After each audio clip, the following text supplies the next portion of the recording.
It's ringing. I wouldn't do that if I were you.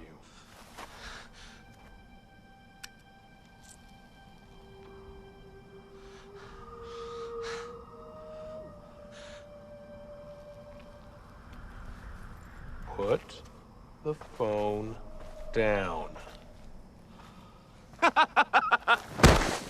Okay, hi, I'm Whitey. This is Cracker. Welcome to the Whitey White Guy Show. And today we're going to review the film Paul, starring Simon Pegg and other people. What was the other guy's name? Nick Frost. Nick Frost, and it was directed by... Neither of them, but they both wrote it. Yeah, another guy.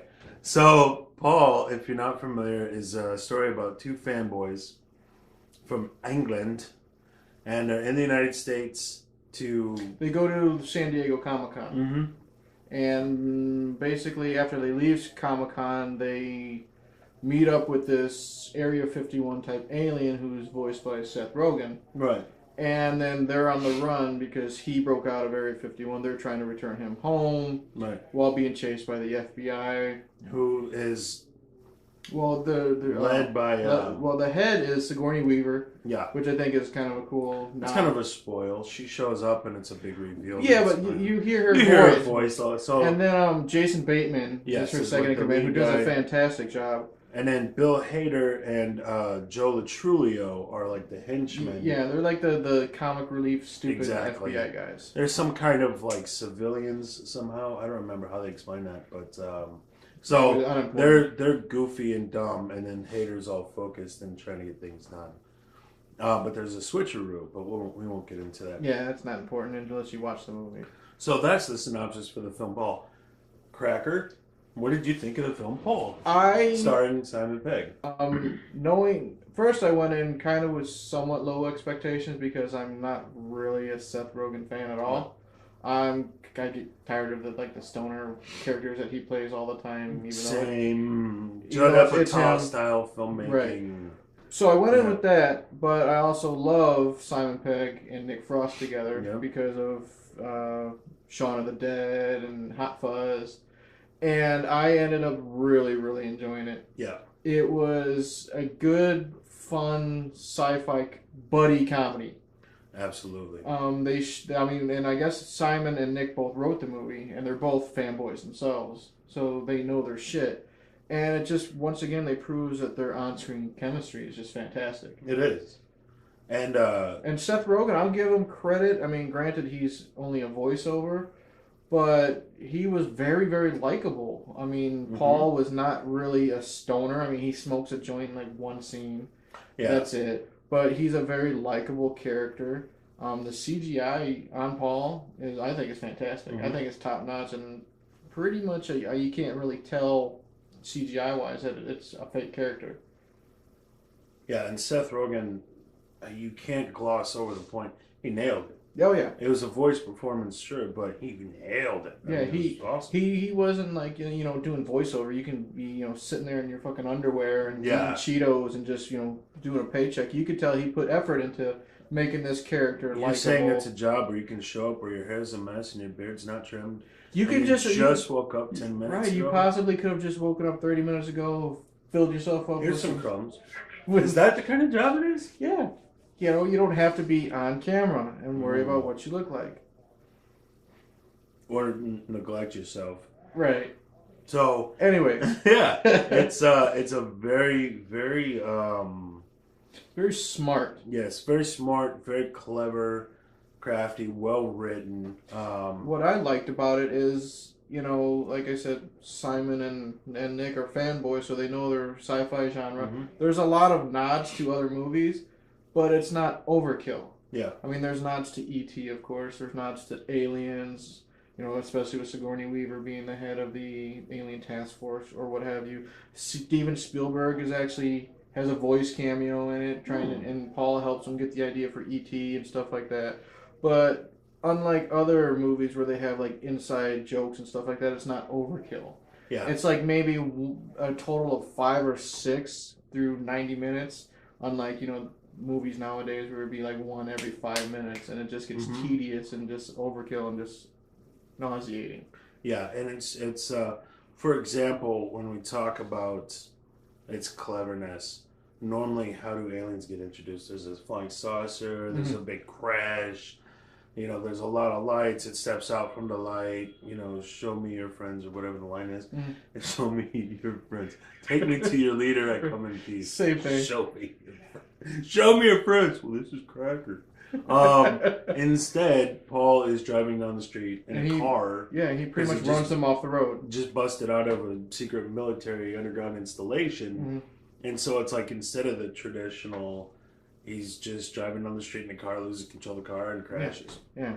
It was just like wrong place, wrong time for the two guys. But it works out perfectly. Oh, yeah. And then Joe Trulio, for example, everybody knows Bill Hader by now. If you don't know Bill Hader, Jason Bateman, but Joe Trulio was on a TV show back in the 90s from TV called The State.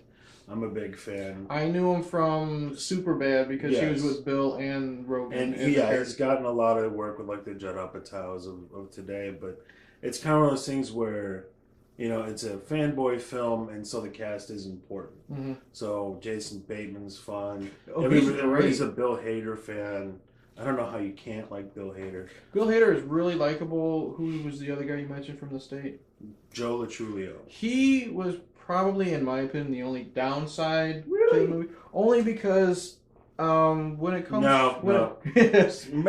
when it comes to characters in places of authority like cops, FBI agents, I can only take so much retardedness. Right. And Bill Hader was somewhat dumb, but he also knew his job, knew what he was doing. This other guy, he was just crossed the line, retarded. Straight out. Stupid. Comic relief. And comic relief is fine, but it just took way too much. I was just waiting for... He was the comic relief in a comedy. Yeah, but I was just waiting for every time he showed on screen there'd be like funny like sound effects or something like that. I think it was just way too much for me.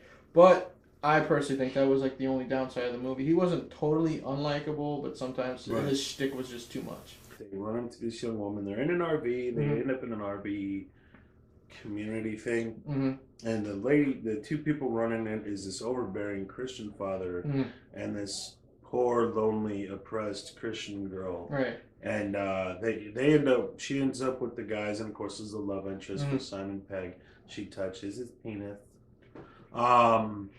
But it brings in the whole, if Christianity is true, aliens are wrong. Right. It doesn't work. They don't. So here's your alien, Oopers.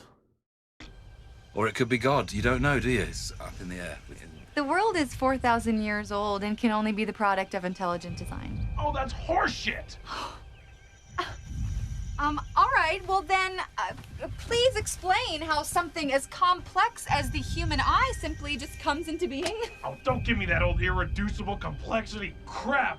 Thank you. Something as intricate as that does not just occur without the intervention of a guiding hand. It didn't just occur. It is the culmination of billions of years of development across countless fucking species. What are you talking about? Evolution, baby. Oh, blasphemy! Oh, yeah. Well, nothing that you can say or do can shake my belief or faith in the sure and certain knowledge that God made heaven and earth and created us all in his own image. Oh, his own image? Well, I got a question. How do you explain me? She's fine. Catch her. But like true religious people, despite all facts and evidence right in front of them, that was actually one of my favorite side stories. Was she's with them in the RV, and her, like you said, the overbearing Christian father is chasing them through the entire movie, and then she's realizing how much she's been oppressed. I mean, I thought the funniest ongoing joke was her learning how to swear. Yeah. And she would always, say the wrong swear word. She hadn't quite honed that. It was kind of like Sandra Bullock in Demolition Man. If you've ever seen that, how she's very much like that. She was trying to get, she was very likable, and she's trying to say like the worst swear word in the world, and she could only say like fart and poop and stuff like that. And then she got better as the time went on. I think she was like screaming cunt or something by the end of the movie. But I think that was a very likable. Words on Paul. Highly recommend. Very rewatchable. Fun. This was the second time I watched. I watched it like maybe 6 months before, and we decided to review it and rewatched it, and I had a blast. Like I said, likable characters. The comedy works. There's some action in it, which works. The laughs. It's just like not an A+ movie, but definitely just like Hot Fuzz, just like Edward Scissorhands. What's the other one? Edward Shaun of the Dead. Yeah. This Good, is good comparison. Well written, well acted. Just everything is in balance. Mm-hmm. Everything is just the right amount. It's silly, but it's not too silly. Right. There's action, there's serious parts, but not too much. Everything is just so. Definitely go see it right Yeah, now. Paul. There's no titties, but Joe Latrulio is there. I'm Whitey. This is Cracker. It's the Whitey White Guy Show. If you like our show, like and subscribe. You know how YouTube works. Yeah. So